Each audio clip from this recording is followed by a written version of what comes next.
Bonjour chers téléspectateurs, nous sommes en direct en République démocratique du Congo, plus précisément dans la ville de Mbuji-Mayi, chef-lieu de la province du Kasai oriental. Nous recevons sur ce plateau le gouverneur de la province du Kasai oriental, M. Alphonse Kazanji. Bonjour monsieur le gouverneur. Bonjour madame. C'est avec plaisir que nous vous recevons sur notre plateau et nous vous remercions de nous avoir accordé cette interview. Tout d'abord, nous avons fait remarquer que vous avez un parcours très brillant. Vous êtes quitté d'enseignant au diamantaire et ensuite vous êtes devenu député provincial. Et aujourd'hui, vous êtes gouverneur de la province. Comment vous définissez-vous réellement? Écoutez, notre parcours, comme vous l'avez si bien dit, est caractérisé par des étapes importantes de notre vie. Nous avons quitté de l'enseignant au diamant où on a assumé les hautes responsabilités de président de patronat au niveau provincial et au niveau national, pour tous les corps diamantifères. Et là, on s'est retrouvé en politique, élu d'abord député provincial, ensuite gouverneur et député national et gouverneur. Alors là, on en est là à l'étape des élections, dont nous attendons les résultats qui vont être communiqués très prochainement. Nous avons aussi remarqué lors de notre passage dans la ville que partout où vous passez, vous êtes entouré par la population qui vous acclame et votre résidence n'a pas de clôture. Ça prouve votre humilité. Bon, quel est votre secret? Bien, je suis l'émanation de la volonté du peuple, de la population. Donc, tout au long de mon parcours, j'ai toujours été accompagné par le peuple. Et je partage avec le peuple, je vis avec le peuple. Voilà pourquoi je ne me vois pas mettre une cassure entre le peuple et moi. Je vis avec et voilà qu'il suffit que partout où je suis, le peuple accourt vers moi. Nous partageons. Notre secret, c'est le partage. Notre secret, c'est la vie dans l'intimité avec notre population. Nous n'avons pas le pouvoir pour le pouvoir. Donc trop de pouvoir pour le pouvoir, non. C'est le pouvoir du peuple. Nous aimerions, si vous nous le permettez, que vous nous présentez succinctement la carte postale de la province du Kasai oriental. Bien, en termes de population, ethnique. Nous sommes une province qui a comme superficie 9600 km², 5 territoires. Donc nous avons les 5 territoires, plus la ville de Mbuji-Mayi. L'ethnie, nous sommes dans tous les territoires, c'est l'ethnie Luba, les Luba du Kasai. Bon, il y a aussi d'autres Congolais qui ont choisi notre province pour y résider. Donc nous avons toutes les ethnies de la République qui sont ici chez nous. Mais le peuple autochtone de cette province est le Luba. Nous constatons aussi que vous avez déjà fait plus de 10 ans à la tête de cette province. Quelles sont vos principales réalisations durant cette période? Le premier chantier que j'ai attaqué, c'est le chantier de la sécurité des personnes et leurs biens. Avant notre avènement à la tête de l'exécutif provincial, il y avait un phénomène appelé ici communément suicidaire. C'est-à-dire, on tuait en série les jeunes gens, on pouvait en tuer par jour 15 à 20. Et nous nous sommes employés à mettre fin, à éradiquer ce phénomène-là. Aujourd'hui, la population vit en paix et on ne peut pas, même si on ne peut pas parler de l'insécurité zéro, mais déjà, on en est de nombre. On peut faire 2 mois et 2 mois sans qu'il y ait mort d'homme. Donc, c'est notre premier chantier. Sécurité des personnes et leurs biens. En parlant de la sécurité, justement, nous avons stoppé une rébellion qui voulait s'installer dans la province, conduite par un colonel fugitif du nom de John Tchibango, qui avait quitté les rangs de l'armée de la province voisine vers ici chez nous, où il avait installé son QG. Nous l'avons pourchassé et il avait quitté, il avait même fui le pays. Il y a eu un phénomène qui avait affecté la région, le phénomène Kamona Sapo. Pour ici chez nous, nous l'avons éliminé bien avant. Ça n'a pas fait trop de dégâts comme ailleurs, comme dans la Lomami, comme au Kasaï central, au Kasaï. Donc ici chez nous, nous avons sauvé notre population. Donc le chantier en sécurité, nous l'avons travaillé avec maîtrise et nous pouvons nous dire avec joie que c'est un chantier réussi. Nous parlons maintenant du désenclavement de la province. Nous sommes une province qui est au centre de la République. Donc pour nous, il faut les voies de communication, les voies routières pour recevoir et évacuer, pour être approvisionné et évacué. Donc avant nous, compte tenu des difficultés de voies routières, voies ferrées, les commerçants s'est délocalisé. Donc ils avaient quitté la province vers les provinces où ils pouvaient être approvisionnés facilement. Parce que bon, les chemins de fer, il n'y avait pas de locomotive, les marchandises pourrissaient sur la voie. Et c'est ainsi que pour un grand nombre d'opérateurs économiques, ils avaient quitté la province. Et nous avons fait en sorte que la voie ferrée puisse avoir les locomotives, la SNCC.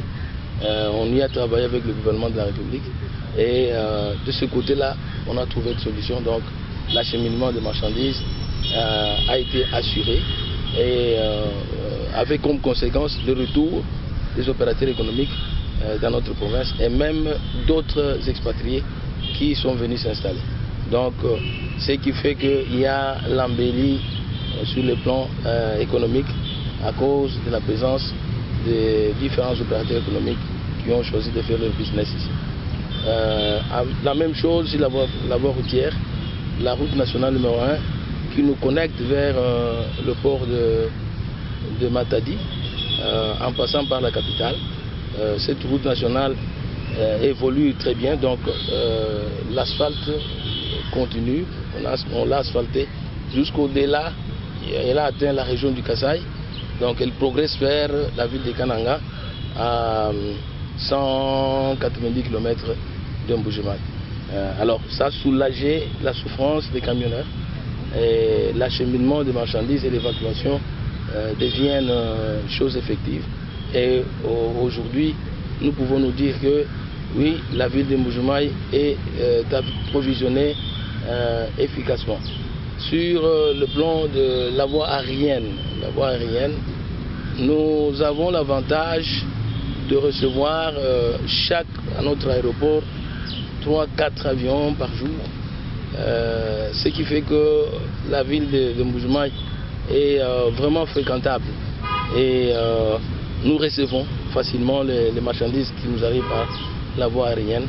Et nous avons eu l'avantage d'avoir managé avec Ethiopian, donc nous avons un vol, chaque semaine un vol d'Ethiopian en Mbujimayi. Nous sommes en train de tendre vers un deuxième vol par semaine. Donc nous sommes connectés au monde à partir de Ethiopian, donc toutes ces destinations à travers le monde, nous les avons à partir de Mbujimayi. Alors nous avons également travaillé sur la voie, toujours sur le plan du désenclavement de la province. Nous nous sommes connectés aux deux autres provinces de l'ancienne configuration parce que nous sommes ici du découpage. Donc j'étais d'abord le gouverneur de la grande province du Kasaï oriental où il y avait Lomami, Sankourou et Tchileng, 3 districts. Il y a eu découpage. Les deux autres, donc Sankourou est devenu une province, Lomami une province. Mais nous nous sommes maintenant connectés, nous avons une route, un pont construit qui nous relie aux deux autres provinces de l'ancienne province du Kasaï oriental. Donc ça fait partie de nos réalisations. Les chantiers routiers, n'en parlons pas. Nous avons asphalté, parce qu'avant notre avènement, il y avait des accidents qu'on a enregistrés en Mbujimayi, avec mort d'hommes parce qu'il n'y avait pas les routes. les camions venaient avec les marchandises, tombaient dans la ville. Nous avons construit sur le fonds propre les routes. D'accord, monsieur le gouverneur, si vous me permettez, nous avons constaté aussi depuis Kinshasa que la plupart de la population se déporte d'une ville à l'autre via la voie aérienne. Donc, n'y a-t-il pas les routes qui permettent de quitter, je prends l'exemple de Kinshasa pour Buji-Mayi? Oui, c'est justement ça que j'ai dit. J'ai parlé de la route nationale numéro 1, qui connecte vers Kinshasa. Et il y avait pas mal de difficultés pour nous connecter à Kinshasa. Pour le moment, il reste certes quelques difficultés sur le centaine de kilomètres, mais la route progresse. Nous l'aurons ici asphaltée jusqu'en Buji-Mayi d'ici 2020 parce que les travaux se poursuivent. Et il y a déjà allègement de la souffrance. Et les gens partent d'ici à travers les camions vers Kinshasa et de Kinshasa vers ici. Je viens de recevoir deux jeeps de la police qui ont quitté donc, il y a 4 jours Kinshasa et sont arrivés. Monsieur le gouverneur, comment mettez-vous en valeur les ressources minières de la province de Kasai-Oriental? Oui, avant de parler des ressources minières, je n'oublie pas les chantiers les plus importants. Oui. L'éducation, où nous avons ramené les enfants des mines de diamants, parce que vous parlez des mines de diamants vers l'école. C'est bien que nous avons maintenant l'afflux des enfants vers les écoles, ce qui nous amène à construire davantage d'écoles. C'est ce que nous faisons. Nous en avons construit dans tous les territoires, beaucoup d'écoles, et même équipées en banc pupitre, donc pour stimuler le chantier d'éducation. Et nous sommes parmi les 3 premières provinces éducationnelles de la République. Donc l'année dernière, on a été première province éducationnelle. Donc nous sommes, si on n'est pas premier, deuxième, mais pas au-delà du la troisième. Donc nous sommes là, c'est le chantier éducation, le chantier santé. Nous avons construit des centres de santé dans tous les territoires, secteurs, et dans la ville de Buji-Mayi, des hôpitaux, etc. Et nous avons une centrale de distribution des médicaments de qualité, Cadmeco. Donc nous ne voulons pas qu'on consomme n'importe quel médicament. À travers Cadmeco, on approvisionne l'intérieur de la ville, de la province, pour que notre population ait accès aux soins de santé de qualité. Nous avons même équipé les hôpitaux en matériel ultra moderne. Nous avons reçu de la Turquie tous ces équipements. Donc c'est un peu en grosso modo cela. En parlant maintenant des mines, comment nous utilisons les ressources, nous exploitons d'abord les ressources. Nous avons ici 2 sociétés minières qui exploitent le diamant parce que nous en avons en grande quantité dans tous les 5 territoires et dans la ville de Buji-Mayi, le diamant se retrouve vraiment en grande quantité. Ce sont les ressources qui ne sont pas encore exploitées. Au fond, nous avons des massifs kimberlitiques. Alors, les 2 sociétés, c'est l'Amiba et la SACIM. L'Amiba a connu quelques difficultés parce que, bon, à l'entrée de la révolution de 97, il n'y avait que l'Amiba qui pouvait disposer des devises capables de financer les opérations. Donc, elle a pris le poids de cela et en a souffert. Voilà, elle est en difficulté et tente de se relever. Mais il y a une société qui est en pleine croissance, c'est la SACIM, qui exploite, qui est à 60 km d'ici, qui exploite le diamant. Nous avons également les ressources les réserves de cuivre. En parlant de cuivre, il y a aussi le cobalt qui accompagne cela. Mais ça, on n'a pas encore, il y a une société qui n'a pas encore commencé l'exploitation industrielle. Donc on en est là à l'exploitation artisanale. Monsieur le gouverneur, qu'avez-vous fait déjà pour les jeunes en matière d'emploi? Oui, les jeunes, d'abord, il fallait commencer par les éduquer, les amener à l'école. C'est ce qu'on a fait. Il fallait aussi faire en sorte qu'il y ait l'élite, qui appartient à l'élite intellectuelle. C'est ainsi qu'il y a beaucoup d'universités parce que les jeunes d'ici étaient obligés d'aller vers les grandes villes de la République pour pouvoir trouver l'inscription à l'université. Mais nous avons maintenant les universités de proximité qui forment très bien les enfants. Alors là, il faut dire que nous connaissons quelques difficultés liées à l'emploi, étant donné qu'on n'a pas beaucoup d'entreprises ici, chez nous. Ça reste un challenge, mais on a compris qu'il faut former la classe moyenne. Donc la classe moyenne, elle doit être créatrice d'emplois et participer à l'économie de la province.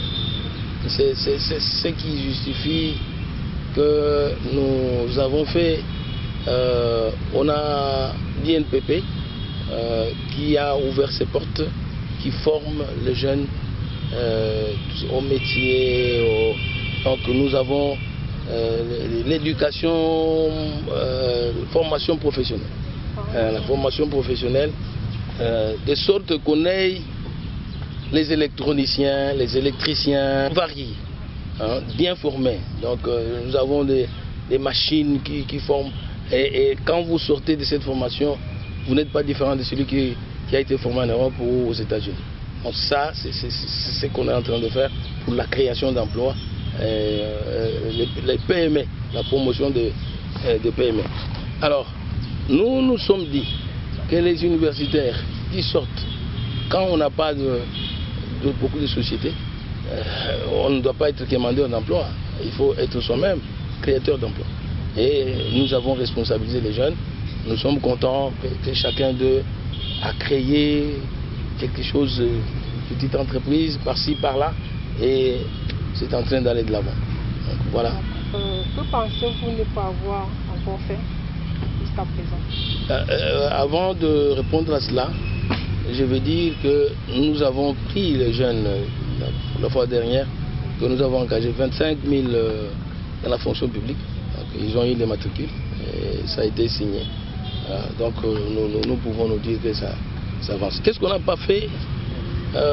Écoutez, compte tenu des moyens limités, nous sommes une province, comme je l'ai décrit, quand il n'y a pas beaucoup d'entreprises, cela veut dire que notre assiette fiscale est réduite.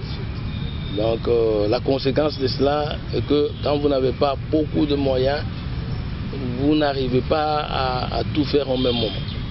Nous avons connu les difficultés au niveau du chantier électricité que nous sommes en train de résoudre maintenant, parce qu'il y a une centrale en construction maintenant à 60 km de la ville de Mbujimayi qui donnera de l'électricité sur la ville de Mbujimayi.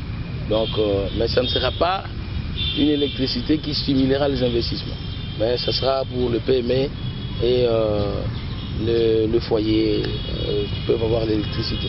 Donc nous sommes en train de travailler, nous avons sollicité les fonds auprès de la KfW pour la construction de notre centrale hydroélectrique et qui s'ajoutera à quelques mégawatts qui viendraient de Katende. Katende, c'est dans la province voisine du Kasaï central. Donc pour avoir l'électricité qui stimule les investissements. Nous avons également le chantier de l'eau qui souffre, qui dépend lui aussi du chantier de l'électricité. Et là, nous pensons qu'avec l'arrivée imminente du courant de Tubi-Tubili, dont j'ai parlé, qui est en construction, nous allons résoudre le problème de la desserte en eau sur la ville de Mbujimayi. Et les forages sont en train d'être faits à travers les territoires pour faire accéder à notre population à la consommation d'eau de qualité. Donc c'est ce que nous sommes en train de faire, c'est un chantier imminent à venir. Donc, comme vous l'avez vu, nous avons les routes urbaines, quelques routes ont été asphaltées, mais il reste encore beaucoup de choses à faire. Donc nous pensons que si nous améliorons notre assiette fiscale, nous allons nous occuper à régler complètement les problèmes de la desserte en eau, l'électricité qui vient et les routes, qu'elles soient d'intérêt provincial ou d'intérêt national. Nous arrivons presque au thème de notre émission. Comment voyez-vous le Kasaï oriental dans le futur? Nous voyons un Kasaï oriental prospère, où il fait beau vivre, où la population se retrouve à son aise, où les entreprises prolifèrent, où l'éducation occupe la première place de la jeunesse, où les enfants ont accès à l'école, les qualités, aux écoles de qualité, dans les bonnes conditions, où ils ont une bonne qualité d'enseignement. Et bref, un Kasaï où il fera beau vivre avec tous les services sociaux de base. Le nationalisme est-elle une voie pour la prospérité de l'Afrique? Effectivement, il faut être nationaliste, il faut aimer son pays, il faut aimer le continent. Et il ne faut pas être à la merci ou sous les dictats de l'impérialisme. Vous voyez, ça ne fait pas avancer nos pays. Donc il faut absolument qu'on se rende compte que nous devons être vraiment des vrais patriotes, être nationalistes pour faire avancer nos pays. On ne peut pas exporter les capitaux. Je suis heureux que le nouveau leadership africain pense plutôt à investir en Afrique qu'ailleurs. Donc ils ont exporté les capitaux en Europe et partout ailleurs. Et ils rencontrent maintenant des problèmes, des difficultés. Donc moi je suis d'avis que c'est ça la voie oblige. Une dernière question, monsieur le gouverneur. Avez-vous des visages emblématiques qui vous inspirent? Oui, les visages emblématiques. Vous le savez, nous avons Thomas Sankara, ça nous inspire. Patrice Emery Lumumba qui a travaillé, Laurent Désiré Kabila, chez nous. Ce sont ceux-là qui ont lutté, Mandela, en Afrique du Sud. Donc, Sam Mujoma en Namibie. Ils ont vraiment lutté pour l'Afrique. Et ce sont des visages qui nous inspirent. Et même aussi en Afrique, il y a un président jeune qui accepte de quitter son fauteuil pour respecter la Constitution. Je crois qu'ailleurs, ils ont modifié la Constitution. Même ils étaient déjà vieux, les vieilles personnes, mais bon, ils ne veulent pas quitter le pouvoir. Il faut aussi une nouvelle dynamique pour l'Afrique. Voilà pourquoi Joseph Kabila m'inspire. Donc j'ai beaucoup d'estime envers lui pour le fait qu'il a fait triompher le respect de la Constitution elle-même. Et donc j'invite donc d'autres présidents africains à s'inspirer de son expérience. Nous sommes arrivés au thème de notre émission, monsieur le gouverneur. Nous vous remercions infiniment. Merci à tous nos téléspectateurs. On vous voit à la prochaine.